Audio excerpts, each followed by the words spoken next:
चलिए आज बात करते हैं एक ऐसे राज्य की जो हमेशा चर्चा में रहता है, बिहार। एक तरफ जहां इसकी विशाल आबादी और चुनौतियां हैं, वहीं दूसरी तरफ बदलाव की एक नई कहानी भी लिखी जा रही है। तो आइए इस पूरे मामले को जरा गहराई से समझते हैं। और सबसे बड़ा सवाल यही उठता है कि क्या बिहार सच में बदल रहा है या फिर ये सब सिर्फ एक सपना है जो अभी हकीकत से बहुत दूर है। इस सवाल का जवाब ढूंढने के लिए हमें जमीन पर उतरकर तथ्यों और आंकड़ों को देखना होगा। तो सबसे पहले बिहार की असली तस्वीर को देखते हैं, और इसे समझने का सबसे अच्छा तरीका है आंकड़े, क्योंकि आंकड़े झूठ नहीं बोलते। सबसे पहले तो ये समझना जरूरी है कि हम कितनी बड़ी आबादी की बात कर रहे हैं। बिहार की आबादी है लगभग 13 करोड़, मतलब ये भारत का तीसरा सबसे ज्यादा आबादी वाला राज्य है। यहाँ होने वाला हर छोटा बड़ा बदलाव करोड़ों लोगों की जिंदगी पर असर डालता है। अब देखिए, एक बड़ी चुनौती है साक्षरता दर। 61.8% के साथ ये देश में सबसे कम है। और अगर इसके अंदर झांक कर देखें तो तस्वीर और भी साफ हो जाती है। पुरुषों में साक्षरता दर 71% है, तो वहीं महिलाओं में ये सिर्फ 51% है। ये जो 20% का फासला है ना, ये विकास में एक बहुत बड़ी रुकावट है।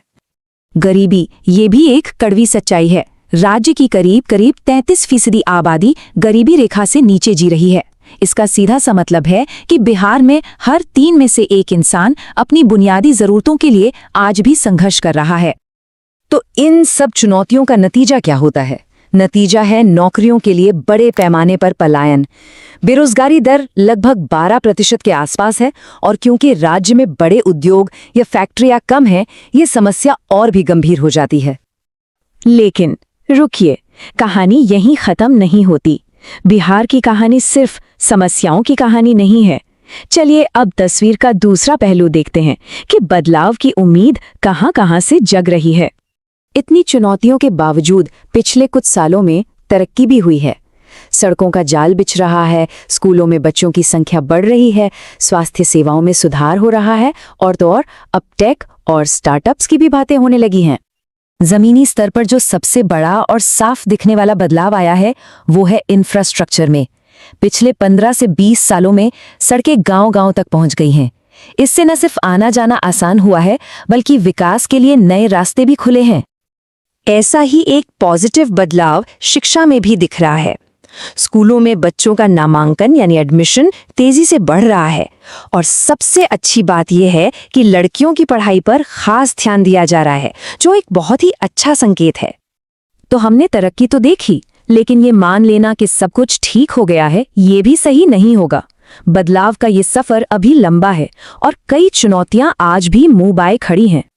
अब ये एक बहुत ही जरूरी सवाल है। हमने देखा कि स्कूलों में बच्चे तो बढ़ गए हैं, पर क्या पढ़ाई का स्तर, मतलब शिक्षा की क्वालिटी भी उसी रफ्तार से बेहतर हो रही है? ये एक बड़ी बहस का मुद्दा है। असल में कुछ पुरानी और बड़ी समस्याएं आज भी विकास की रफ्तार पर ब्रेक लगा रही हैं। बेरोजगारी और पलायन आज भी सबसे बड़े मुद्दे हैं, क्योंकि रोजगार देने वाली फैक्ट्रियां और उद्योग कम हैं, और इनके साथ साथ भ्रष्टाचार और अपराध जैसी चुनौतियां भी प्रगति के रास्ते में खड़ी हैं।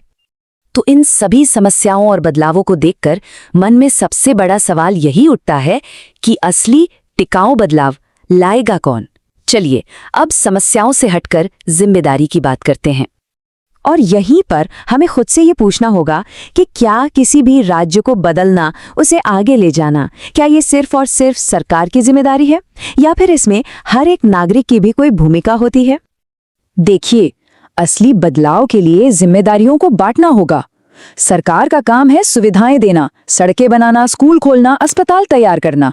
लेकिन जनता की भी तो भूमिका है, अपनी सोच बदलना, बच्चों की पढ़ाई को गंभीरता से लेना और मेहनत करना, क्योंकि सिर्फ बिल्डिंगें बना देने से विकास नहीं होता। तो फिर असली बदलाव का रास्ता क्या है? यहाँ 3 बहुत जरूरी कदम हैं। पहला, युवाओं को सिर्फ नौकरी खोजने के बजाय बिजनेस और स्टार्टअप के बारे में भी सोचना होगा। दूसरा, माता पिता को बच्चों की पढ़ाई और उनके स्किल्स पर ध्यान देना होगा। और तीसरा, हर नागरिक को अपने अधिकारों के साथ साथ अपनी जिम्मेदारियों को भी समझना होगा। और आखिर में पूरी बात का निचोड़ बस यही है, बिहार बदल रहा है, लेकिन असली और मुकम्मल बदलाव तो तब होगा जब बिहार का हर एक इंसान खुद आगे बढ़कर अपना योगदान देगा। ये एक टीम एफर्ट है। तो हम आपको इसी एक सवाल के साथ छोड़े जाते हैं। बिहार का असली विकास आखिर करेगा कौन? सिर्फ सरकार के भरोसे ये हो पाएगा या फिर वहां की जनता को भी साथ आना होगा? इस पर सोचना बहुत जरूरी है।